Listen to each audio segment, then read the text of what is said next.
Hello and welcome back, here's Shrike here with another D&D video, and today I'm going to be doing something a bit different as I'm going to be ranking the D&D 5th edition classes.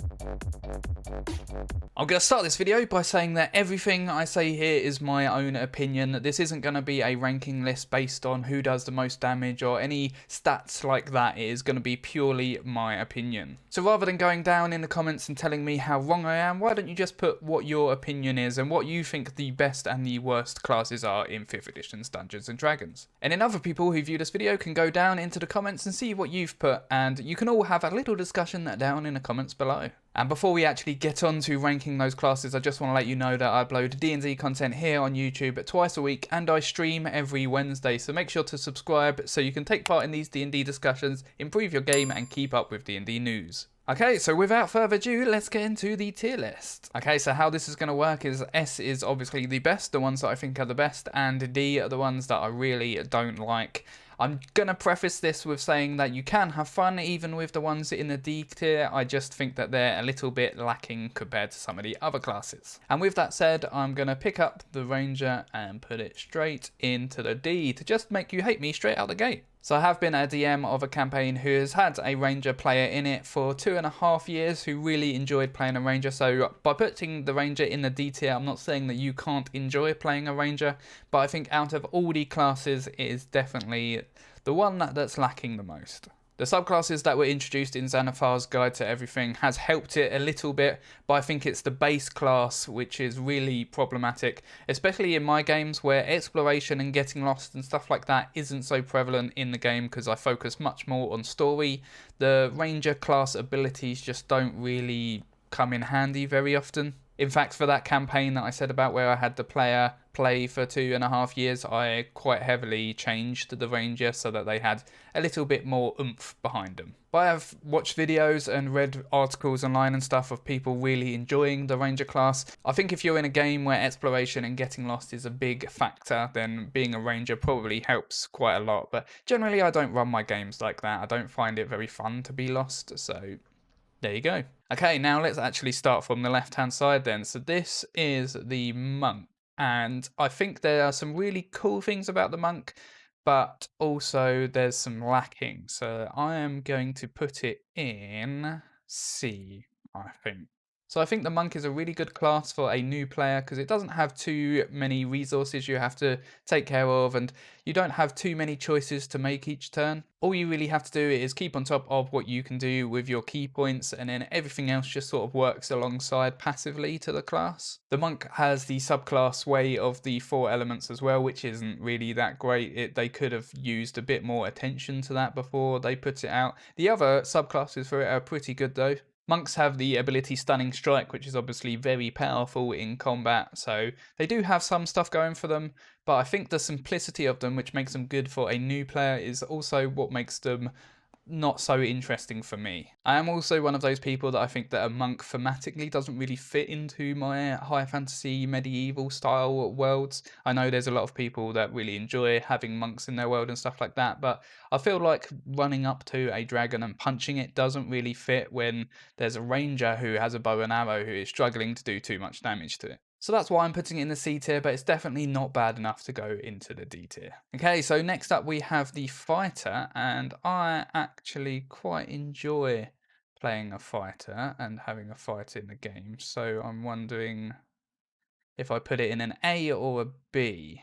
I think I'm going to go for A for the Fighter. So I think the Fighter actually had 3 really good subclasses in the Player's Handbook to kick it off. So if you wanted to just hit things hard, you could go Champion, or you could go the Battle Master if you wanted some more options in combat. And if you wanted a little bit of spellcasting, going the Eldritch Knight route is really good as well. I think as the class is supposed to be based around combat, as you are a fighter, it's done a pretty good job to do that. There's not too many abilities that work outside of combat very well, but I don't think there should be for a fighter that is all based around combat compared to something like a bard, which is also got a lot of persuasion in it as well. I think I like the fighter more than the monk, for example, because it's a good template. You can make so many different variations of a fighter compared to a monk where you have to sort of go down the one route of going to a monastery and training that way. A fighter could be someone who just ended up in an army somewhere along the line, or they were thrown into the wolves as a young youth and had to survive that way, and stuff like that. There's loads of different ways you can fit a backstory into becoming a fighter.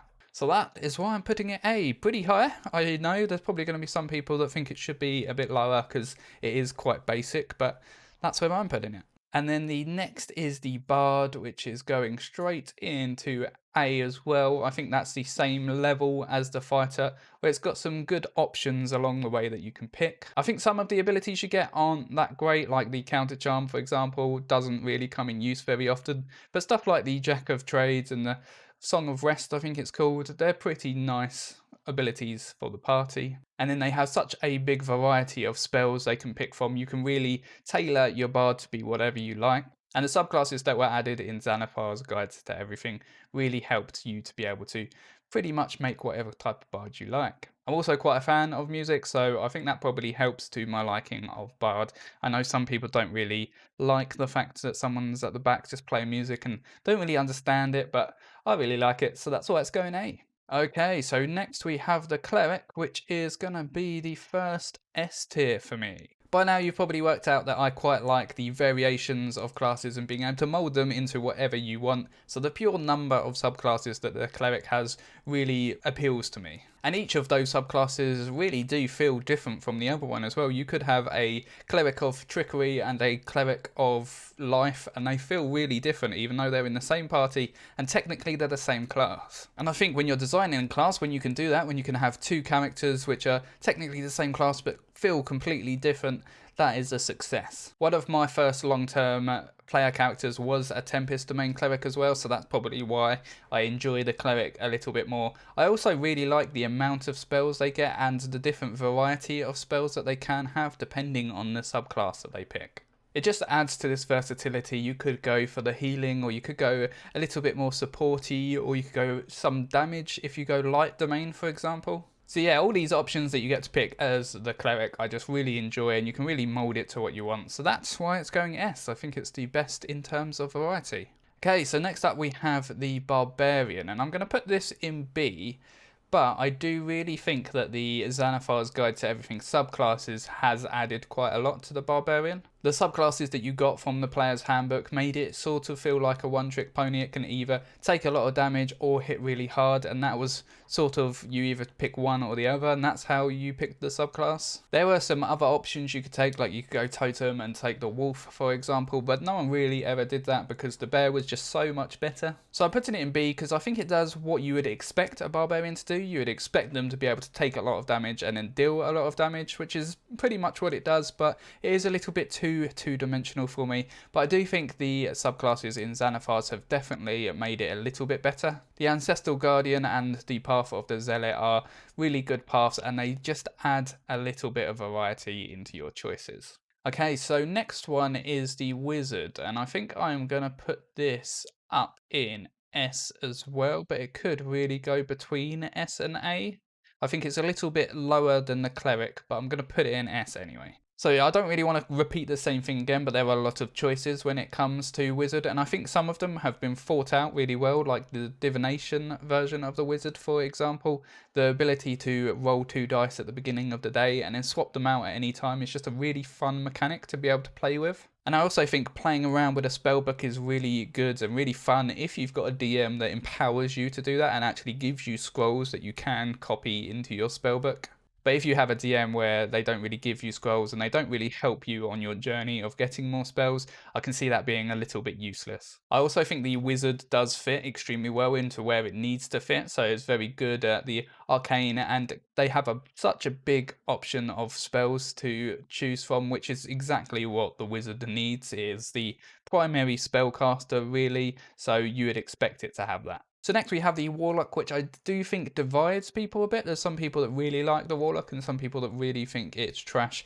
And I am in the park where I think it's actually a pretty good class, so I'm going to put it in A. So Warlock was actually my second player character that I played long term. I played an Archfey version of the Warlock, and I definitely did come against the wall that everyone jokes about online about you just do Eldritch Blast over and over again. But I had made mine more to do with outside of combat, so I had the Mask of Many Faces invocation, for example, and the Silent Image invocation that I forgot what it's called, and it really did make it an enjoyable experience for me. I think that the invocations have at will spells really does help to make it feel like it's a bit of a superhero in a way. You can do Mask of Many Faces whenever you like. It's really powerful compared to if you had to do spell slots and stuff like that. And coming back to variety that I've spoken about quite a lot in this video, there's quite a lot of invocations you can pick from and spells you can pick from, and although it does only have a few spell slots, being able to recharge them on a short rest is quite nice if you take short rests quite a lot in your campaign. So some of the gripes that some people have about the Warlock, I think depending on your DM, it doesn't really matter and it works out okay, and depending how you build the Warlock. Okay, so next we have the Sorcerer, which I think is another, let's put it in B, but I do think it could also be put into C. So the problem I have with the Sorcerer is mainly the lack of spells that they know. And I do think that these subclasses in the player's handbook were a little bit naff. The ones that they've added in Thanathars make it a lot better, but the wild magic and the dragon's origin didn't really add too much to the Sorcerer as a class. The only reason I've put it in B over C is because I do think that the meta magic part of the class is actually really good and it does make it very unique over the other spellcasters. But even with that, I do think that sometimes players will struggle to use the meta magics. I know I've had 2 campaigns where there's been sorcerers,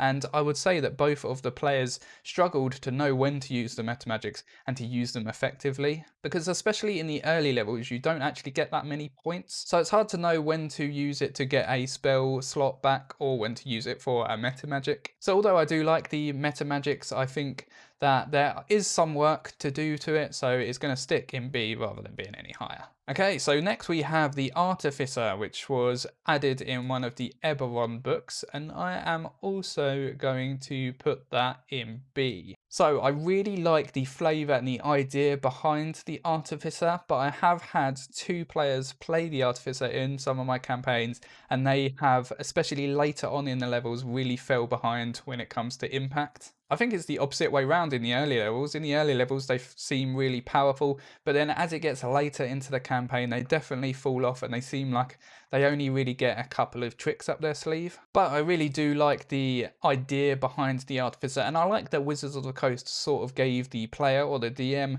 a little bit of freedom when it comes to deciding how their magic comes across or how their abilities come across. The more I talk about it, I actually want to move it to A. So I'm going to move it to A. I'm going to give it the benefit of the doubt here. We're going to move it from B to A. But I am going to preface that with, if you've got a DM which is happy to work with you to make the character, you do have to put more effort in than, say, the Sorcerer or the Barbarian or the Fighter or someone like that to build this as a character. But if you do that right, I think it is an A tier class. So next up we have the Blood Hunter, which is a critical role class.